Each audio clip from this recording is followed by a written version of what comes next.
Hello students, welcome to cadets point defence academy.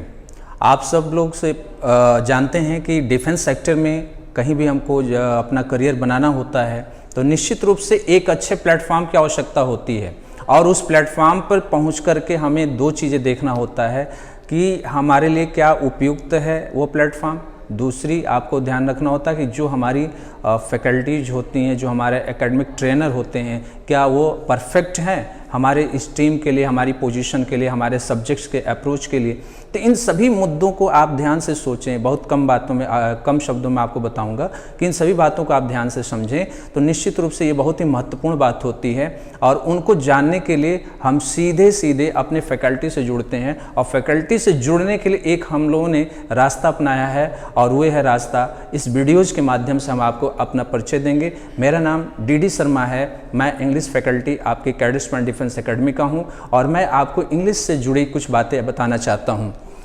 Dear students, जो बात आती है इंग्लिश सब्जेक्ट्स की तो एक पहले बात बता दें कि एक थोड़ा सा भयावह भी तस्वीर लोग बना लेते हैं कि अंग्रेजी विषय है और अंग्रेजी विषय में हम बहुत बढ़िया परफॉर्मेंस नहीं कर पाते क्योंकि हम गांव से जुड़े हैं या हम अंग्रेजी जानते ही नहीं हैं, ऐसा कुछ बातें आती हैं। बट आपको बता दें कि ये एक सब्जेक्ट है, एक ये भाषा है और हर कोई चाहे तो आसानी इसको सीख सकता है। इसमें कोई बहुत मुश्किल चीज़ नहीं होती। क्यों? क्योंकि यह जैसे आप फिजिक्स पढ़ते हैं, जैसे आप मैथमेटिक्स पढ़ते हैं, जैसे आप अन्य सब्जेक्ट्स पढ़ते हैं और अपने अप्रोच को मेंटेन करते हैं अपने टीचर्स के थ्रू, अपने हार्डवर्क के थ्रू या अपने कॉन्फिडेंस के थ्रू, डेफिनेटली आप अपने को मजबूत कर सकते हैं। इस सब्जेक्ट्स में भी करना क्या होगा, थोड़ा सा एफर्ट्स बनाना होगा। नंबर 1, उसके लिए आपको बेहतर ढंग से ग्रामर सीखना होता है। नंबर 2, दूसरा बेहतर ढंग से आपको वर्ड पार सीखना होता है। वर्ड पार मीन्स होता है कि आपको शब्द भंडार पे काम करना होता है। ये दो चीजें ऐसी हैं जो सीख करके आप बेहतरीन इंग्लिश बना सकते हैं, अपने सब्जेक्टिव अप्रोच को मजबूत कर सकते हैं, अपने रिटन एग्जामिनेशन में एक बेहतरीन परफॉर्मेंस दिखा सकते हैं। बट वो कॉन्फिडेंस आएगा कहां से? उसके लिए रास्ता होता है एक बेस्ट फैकल्टी, एक बेस्ट ट्रेनर के, और उसी के अनुसार जैसे मान लीजिए कि हम कोई स्पोर्ट्स में जाना चाहते हैं तो स्पोर्ट्स में एक बेहतर ट्रेनर होगा, तभी आपको बेहतर ट्रेनिंग देगा और तभी आप उस वर्क के लिए, उस स्पोर्ट्स के लिए एलिजिबल हो पाएंगे, फिट हो पाएंगे। तो डेफिनेटली उसी तरह से आपको एक बेहतर फैकल्टी की आवश्यकता होती है। तो उसमें हमको सीखना क्या होता है? ग्रामर और वर्ड पार। ग्रामर के बारे में जब बात करते हैं तो ग्रामर बहुत ही आसान होता है। जो 10th, 9th, 11th और 12th में जो पढ़ चुके होते हैं उन्हीं पे हमको काम करना होता है। कुछ एडिशनल प्रिपरेशन की आवश्यकता नहीं होती, बट वहाँ पे भी हम कितना वर्क किए होते हैं ऑनेस्टली ये आप भी बता सकते हैं, ये दूसरा कोई नहीं बता सकता।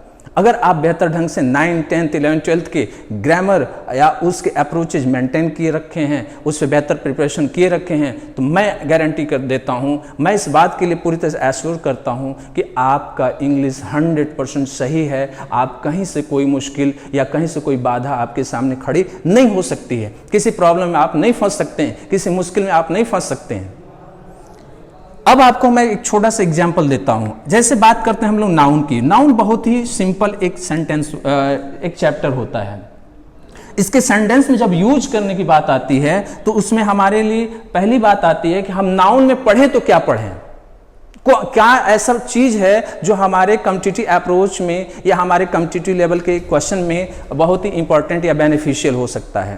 तो आपको बताएं कि नाउन जैसे चैप्टर में हमारे लिए दो ही चीज महत्वपूर्ण होती है जो बहुत ही बेहतरीन और बहुत ही मार्क को गेन करने वाली होती है। वो क्या होता है? तो एक होता है noun and number, noun and number. दूसरा इसमें होता है, आप लोग सीखे होंगे, जानते भी होंगे, उसको हम लोग बोलते हैं पॉसेसिव केस। Possessive case. ये दो चीजें यदि आपको आती है, इन दो बातों का आपको ख्याल है, दो चीजें आप अच्छी तरह पढ़े हैं तो निश्चित रूप से आप सफल हो सकते हैं, क्योंकि मैक्सिमम क्वेश्चंस जो बनता है इन पर बनता है।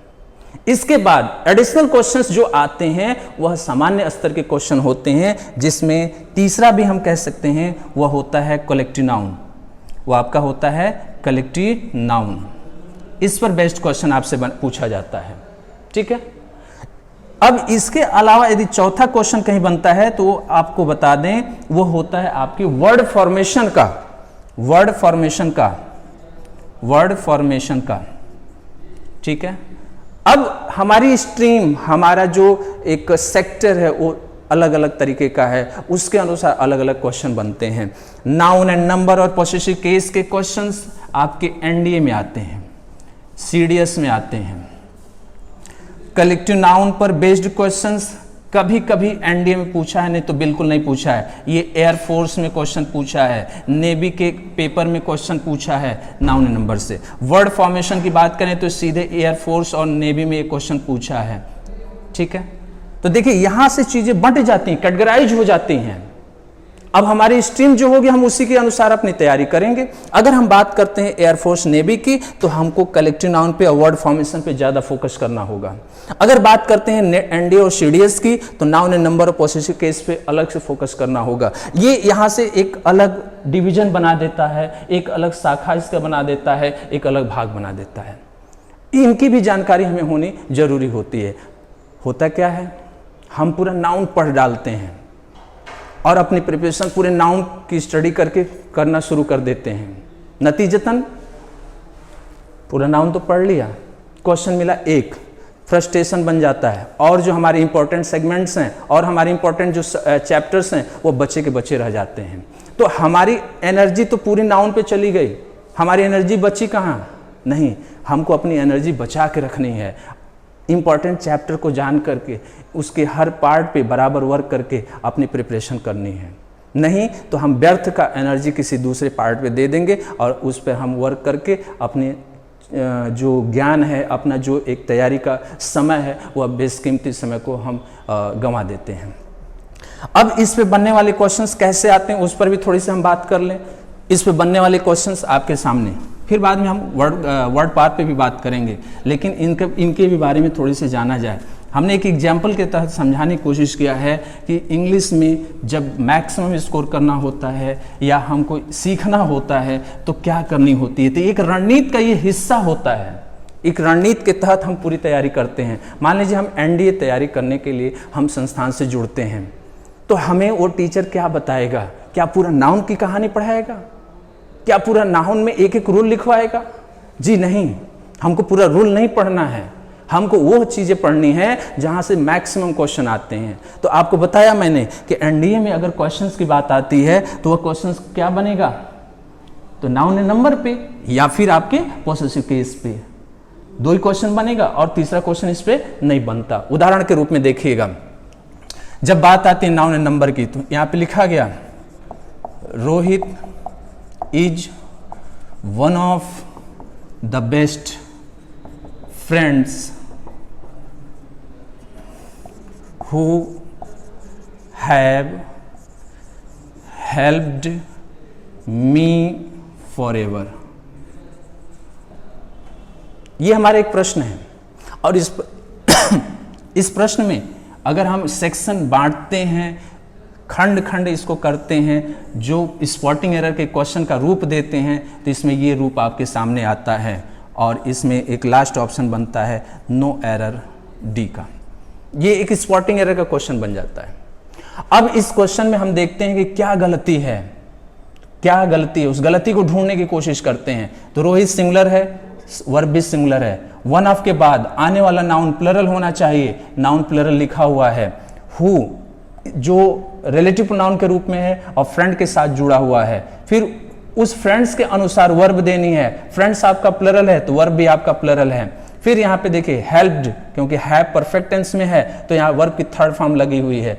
अतः हम देख रहे हैं कि नियम के अनुसार चलें तो सब्जेक्ट्स के अनुसार वर्ब सही है, वन ऑफ नाउन के नंबर के अनुसार यहाँ पे नाउन का नंबर सही है, प्रोनाउन के अनुसार वर्ब की स्थिति बिल्कुल सही है, अर्थात सब कुछ सही है, इसमें नो एरर आ रहा है। अब क्वेश्चन कैसे बनता है? अब यहीं पे क्या करेगा कि यहां से फ्रेंड लिख दे रहा है, यहां पे केवल फ्रेंड लिख दे रहा है, फ्रेंड्स नहीं लिख रहा है। होना क्या चाहिए? फ्रेंड्स होना चाहिए, लेकिन ये हमको जानकारी होनी चाहिए कि वन ऑफ के बाद जुड़ने वाले नाउन की स्थिति प्लरल होती है, तभी हम उसको सही कर पाएंगे, अदरवाइज सही नहीं कर पाएंगे। ये नाउन एंड नंबर सिखाता है हम लोगों को, ये नाउन में हमको सीखने को मिलता है। अब ये डिटर्मिनर्स शब्द इनके साथ जुड़ेंगे और ये बताएंगे कि यहाँ जुड़ने वाला नाउन प्लरल होता है तो हम प्लरल कर पाएंगे। तो ये एक सीखने की स्थिति है। अतः यहाँ पे हमारी गलती मिलेगी और हम इसको सुधार कर लिखेंगे, वहाँ पे फ्रेंड्स होना चाहिए, इसका करेक्ट होगा। और ये किस सेक्शन में है, तो बी में है, तो इसका आंसर हम बी लगाएंगे। बात समझ रहे हैं आप लोग? तो ये भी हमको ध्यान देने की जरूरत है।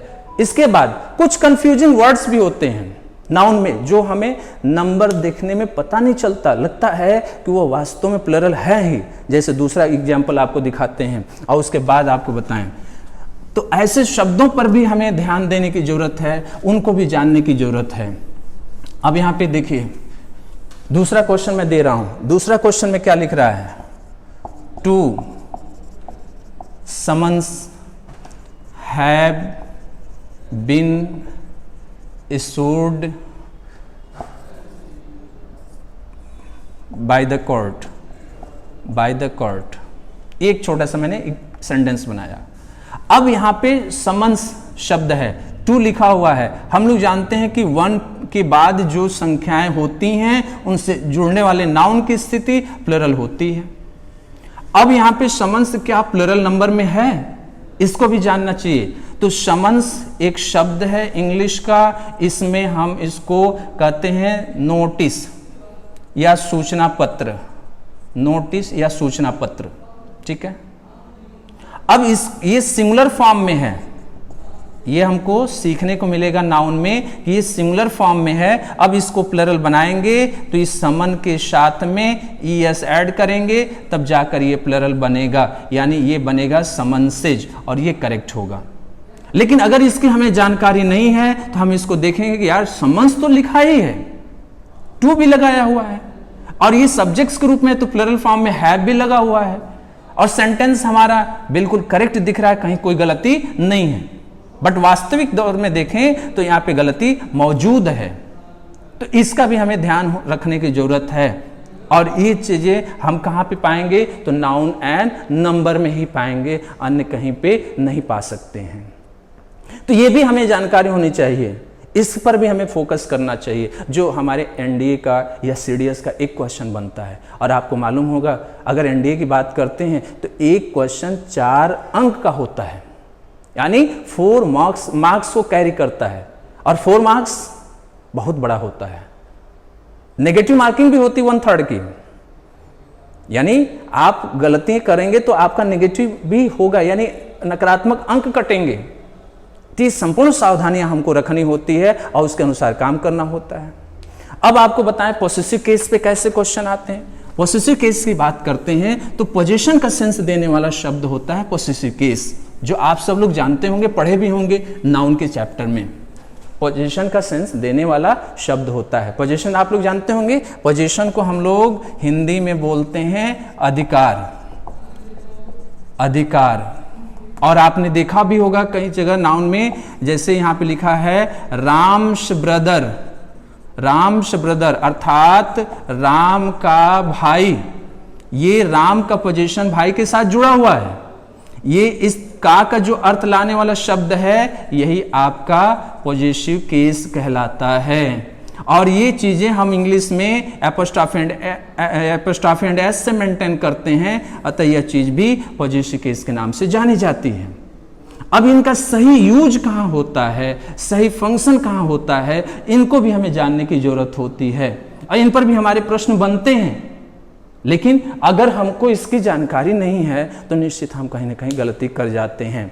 हमारे एक क्वेश्चन की गलती अनेक नकारात्मक भाव को पैदा करेगा, जो नकारात्मक अंक दिलाएगा, हमारी नेगेटिविटी मेंटेन होगी, हमारा रैंक सब डाउन होगा। मतलब कुल मिलाकर नुकसान की स्थिति बनती है, फायदे की स्थिति कम दिखाई देती है। तो हम क्यों नकारात्मक अंक को प्राप्त करें, हम क्यों नहीं सकारात्मक अंक को प्राप्त करने की कोशिश करें। इसके लिए हमें थोड़ा सा ध्यान देने की जरूरत है, हमें बेहतर चीजें सीखने की जरूरत है। और ये तभी हो पाएगा जब एक बेस्ट ट्रेनर आपको मिलेगा, एक बेस्ट आपको अनुभवी व्यक्ति मिलेगा। बात समझ रहे हैं? क्योंकि सही राह वही दिखाता है। तो उसके लिए हमको हर हाल में कुछ नया करना पड़ता है, हर दिन हमको कुछ नया सीखना पड़ता है और ये नई चीज़ें कहाँ से जन्म लेंगी, तो जब हम ऐसे प्रोफेशनल व्यक्ति से मिलेंगे जो हर दिन एक नई चीज़ों पर काम कर रहा हो, सीख रहा हो और बेहतर करने का प्रयास कर रहा हो। आइए क्वेश्चन आपके सामने रख रहे हैं। हमने यहाँ पे लिखा है कि the problems of India are as big as America. ये एक प्रश्न है और इस प्रश्न का हमें जवाब ढूंढना है। अब इसको हम कॉमन एरर के क्वेश्चन यदि बनाते हैं तो हमारे पास इसके 3 सेक्शन बनते हैं और 3 सेक्शन इस वाक्य से जुड़े हैं। चौथा सेक्शन हमारा बनता है कि वाक्य में कोई गलती नहीं है, तो इनको भी हमें ध्यान देने की जरूरत है। अब देखना यह है कि हमारे व्याकरण के अनुसार, हमारे ग्रामर के अनुसार या हमारे कॉन्सेप्ट एंड नियम के अनुसार कहां पे एरर मौजूद है। आप ध्यान दें, यहां पे कह रहा है भारत की समस्याएं, भारत की समस्याएं अर्थात यहां भी पोजीशन है, अधिकार का भाव है। अब यही चीज पूछ रहा है कि भारत की समस्याएं उतनी ही बड़ी हैं जितनी अमेरिका। अब सोचिए, अमेरिका से तुलना हो रही है भारत की समस्या से। क्या अमेरिका के क्षेत्रफल से हम बात कर रहे हैं? सोचिए, अमेरिका के क्षेत्रफल से बात हो रही है? नहीं, अमेरिका की समस्या से बात हो रही है। भारत की समस्या अमेरिका की समस्या से बड़ी है, या भारत की समस्या उतनी ही बड़ी है जितनी कि अमेरिका की समस्या बड़ी है। तो हमारी समस्या शब्द कहां से पैदा होगा? यहां पे हमें तो यहां लिखा ही नहीं है, सिर्फ दिखाई दे रहा है अमेरिका। उस बात को मेंटेन करने के लिए हम फिर यहां पे क्या करेंगे? एपोस्ट्रोफी एंड एस देंगे। अगर नहीं दे रहे हैं तो ये गलत है और ये गलत सेक्शन सी का होगा और आंसर जो हमारा बनेगा वो सी बनेगा। तो यहां पे एपोस्ट्रोफी एंड एस लगा करके इसको शुद्ध करेंगे या एरर दिखाएंगे। एरर दिखाएंगे तो सी होगा, शुद्ध करना होगा, इंप्रूव करना होगा, तो इसके साथ एपोस्ट्रोफी एंड एस का प्रयोग करना होगा, तभी जाकर के यह शुद्ध होगा। तो इस तरह के जो क्वेश्चन बनते हैं वो आपके क्वेश्चंस पॉसेसिव केस पर बनने वाले क्वेश्चन होते हैं और इनकी भी जानकारी हमको होनी चाहिए। अब ऐसे प्रश्नों पे एक नया ट्रिक भी आता है, एक नई तकनीकी भी बना देता है जो प्रोनाउन से जोड़ देता है। प्रोनाउन में आप पढ़े होंगे दैट, दिस, दिज, दोज, आप लोग पढ़े होंगे। इनको डेमोन्स्ट्रेटिव प्रोनाउन बोला जाता है। अब कहता है कि आप एपोस्ट्रोफी एंड एस से मत जोड़ो इसको, हमें डेमोन्स्ट्रेट करके बताओ। किसी ऐसे शब्द का यूज करो जो डेमोन्स्ट्रेट करे उस नाउन को और उसके माध्यम से वो एक्सप्लेन करे, उस भाव को ला दे। तो फिर हम देखते क्या है कि ऑफ के पहले आने वाला शब्द या नाउन किस नंबर में है। यदि यह प्लरल है तो प्लरल नंबर में होने पर हम दोज का प्रयोग करेंगे, अगर सिंगुलर है तो दैट का प्रयोग करेंगे। ठीक है, और उसके साथ ऑफ से नाउन को जोड़ देंगे। तो फिर हम यहां पे लिखेंगे दोज ऑफ अमेरिका। तो फिर हम क्या लिखेंगे? दोज ऑफ अमेरिका, अर्थात अमेरिका की उन। तब समस्या शब्द अपने आप वहां पे खींचा हुआ चला आ जाएगा। एक तो एपोस्ट्रोफी से हम सुधार रहे हैं, दूसरा एक ट्विस्ट दे दिया, एक नई टेक्निक यूज कर दिया कि भाई नहीं, हमको एक दूसरे तरीके से बताओ। तो दूसरा तरीका हमारे पास प्रोनाउन का है। ये प्रोनाउन बनता है, प्रोनाउन के चैप्टर में मिलता है और इसको हम लोग बोलते हैं डेमोन्स्ट्रेटिव प्रोनाउन। डेमोन्स्ट्रेटिव प्रोनाउन के माध्यम से इनको ये सॉल्व करवाने का प्रयास करता है। बात समझ रहे हैं? तो अब यहां से एक सुधार का रास्ता ये मिल जाता है। तो अब एक साथ में हम पढ़े नाउन को और दूसरा हमने प्रोनाउन की भी बातों को यहां पे क्लियर कर लिया। तरीका एक ही है, लेकिन इसके सॉल्यूशन को पाने का जो रास्ता है वो अनेक तरीके से हम पा जा रहे हैं। तो इसकी भी जानकारी हमें होनी चाहिए। क्यों नहीं? अगर जो जानकारी है, मान लीजिए हम केवल एपोस्ट्रोफी एंड एस आपको बता दिए और आपने कहा सर उसमें एपोस्ट्रोफी एंड एस लिखा ही नहीं है, हमारी किताब में दैट ऑफ, दोज ऑफ का प्रयोग करके लिखा है, तो फिर हमको वहां पे जाना होगा। या मुझे नहीं जानकारी है तो निश्चित रूप से मैं अवॉइड करूंगा, आपको वहां ले जाना ही नहीं चाहूंगा, मैं वहां से निकलने का प्रयास करूंगा। बट ऐसा नहीं होना चाहिए। जब एक्सपीरियंस पर्सन आता है, एक व्यक्ति जो लंबे समय से क्षेत्र में काम करता है, तो निश्चित इन हर तमाम ट्विस्ट को, हर तमाम प्रॉब्लम्स को, हर तमाम चैलेंजेस को फेस किए रहता है और आने वाली जो कठिनाइयाँ होती हैं तुरंत उसका सलूशन बताने का प्रयास करता है। ये एक सच्चा और ईमानदार तरीका होता है और जब तक हम अध्यापन में, हम अपने टीचिंग में एक ईमानदारी नहीं दिखाते, डेफिनेटली हम कहीं ना कहीं आपसे चीट करते हैं। हम आपको उस पोजीशन पे नहीं ले जाते तो निश्चित रूप से हम आपके चीट करते हैं और वो हम नहीं कर सकते, क्योंकि डिफेंस सेक्टर एक ऐसा है जहाँ 100% ईमानदारी की आवश्यकता होती है, कहीं बेईमानी नहीं चलती। ये आप भी जानते होंगे और मैं भी जानता हूँ, क्योंकि वहाँ पे किसी भी तरह का कोई भी भेद नहीं है, हर व्यक्ति एक नज़र से, एक समान दृष्टिकोण से देखा जाता है। तो फिर हमारे रिटन एग्जामिनेशन में कैसे भेद होगा? इम्पॉसिबल है, यहां पे हम नहीं कर सकते। अगर यहां पे हम गलती करते हैं तो नेगेटिव मार्किंग हमारे लिए रास्ता रोकने के लिए खड़ा है। अतः यह सावधानी बतानी होगी, यह सावधानी बरतनी होगी। हम दोनों तरीके से तैयार रहेंगे, ठीक है। अब इसके बाद बात करते हैं थोड़ा कलेक्टिव नाउन्स पे बनने वाले क्वेश्चंस की। जो कलेक्टिव नाउन को भी हमने लिया था वो भी आपको दिखा दें ताकि वो चीजें भी आपके समझ में आ जाए। कलेक्टिव नाउन, आप सब लोग जानते हैं कि कोई कलेक्शन होता है किसी कॉमन नाउन का और उस कलेक्शन का जो नाम होता है वही आपका कलेक्टिव नाउन कहलाता है। बात समझ रहे हैं? कोई भी एक कलेक्शन होता है और उस कलेक्शन का जो नाम होता है वो क्या कहलाएगा? कलेक्टिव नाउन कहलाता है। जैसे विद्यार्थियों का कलेक्शन क्लास, फूलों का कलेक्शन बुके, बंच, पेनों का कलेक्शन बंच, संगीतकारों का कलेक्शन बैंड, एक समूह का जो नाम होता है डेफिनेटली उसका नाम क्या होता है? कलेक्टिव नाउन होता है। तो यहाँ पे उन चीज़ों को भी देखना होगा। बात समझ रहे हैं? तो ये भी हमें ध्यान देने की जरूरत है। प्रश्न आपके सामने है, उस प्रश्न को रखिए। मैं देखता हूँ क्योंकि इसका एक कलेक्शन मैं बना के लाया था और उसको दिखाना चाहता हूँ ताकि ये कैसे सॉल्व होगा। ठीक है, अब इसमें लिखा है the flock of lions moved round about the forest। ये हमारा एक प्रश्न है और इस प्रश्न का जवाब हमको चाहिए। अब ये किस नियम पर आधारित है? ये चीजें हम लोग सीखते हैं नाउन के माध्यम से और देखते हैं कहाँ गलती है। ठीक है, यहां पे देख रहे हैं flock of lions, past tense में है। सब्जेक्ट के अनुसार पास्ट टेंस का कोई नंबर नहीं होता, सिंगुलर प्लूरल से कोई फर्क नहीं पड़ता, कॉमन यूज में है तो हम वर्ब के ऊपर जा नहीं सकते। राउंड अबाउट द फॉरेस्ट, जंगल के आसपास चारों तरफ की बात कर रहा है, तो यहाँ पे राउंड अबाउट भी बिल्कुल सही है। तो फिर गलती कहाँ है?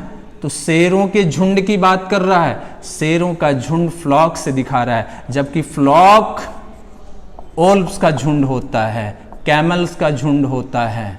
ठीक है, शेरों का झुंड जो होता है वह प्राइड कहलाता है। क्या कहलाता है? प्राइड। तो फिर ये गलत हो गया, यहाँ पे हमें क्या लिखना होगा? प्राइड शब्द लिखना होगा, फ्लॉक शब्द नहीं लिखना होगा। तो कलेक्टिव नाउन पर इस तरह के भी क्वेश्चंस आते हैं, सही समूह का नाम रखना भी कलेक्टिव नाउन आता है। ठीक है, तो इन बातों का भी हमें ख्याल करना होता है। बात समझ रहे हैं? फिर उसके बाद दूसरा जो हमने बताया कि वर्ड फॉर्मेशन पे क्वेश्चन जो पूछा जाता है, जो एयरफोर्स और नेवी के दृष्टिकोण से बहुत ही महत्वपूर्ण होता है, वर्ड फॉर्मेशन। तो वर्ड फॉर्मेशन में आप लोग पढ़े होंगे अपने स्कूल में और वहां पे लोग इसको ध्यान नहीं देते, बहुत ही गंभीर अवस्था में नहीं रहते, उसको इग्नोर कर दिया जाता है, कोई पढ़ता भी नहीं है। सच्चाई आपको बता रहा हूं, कोई नहीं पढ़ता। लेकिन आज हमारे परीक्षा का विषय बना हुआ है, एक प्रश्न का हिस्सा बना हुआ है, तो निश्चित रूप से हम विवश होते हैं पढ़ने के लिए। जैसे उसमें पूछता है, ठीक है, कि नाउन फॉर्म ऑफ ब्रीफ ऐसे दे देता है। ब्रीफ का नाउन फॉर्म क्या होगा? ब्रीफ का नाउन फॉर्म क्या होगा? ठीक है, अब ब्रीफ क्या है? एडजेक्टिव है। अब इसके साथ वर्ब के रूप में भी देखा जाता है ब्रीफ को, ब्रीफ कहते हैं, ब्रीफिंग कहते हैं लोग। अब इसका नाउन फॉर्म बनाते हैं तो नाउन फॉर्म होता है ब्रेविटी, नाउन फॉर्म इसका होता है ब्रेविटी। ये चीजें हमको कहां से सीखने को मिलती हैं? तो ये चीजें हमें वर्ड फॉर्मेशन में मिलती हैं और वर्ड फॉर्मेशन में इसको सिखाया जाता है। कि एक एडजेक्टिव का नाउन क्या बनेगा, एक वर्ब का नाउन क्या बनेगा, नाउन से वर्ब क्या बनेगा, एडजेक्टिव से वर्ब क्या बनेगा, ये सारी बातें आपको वर्ड फॉर्मेशन में सीखने को मिलता है।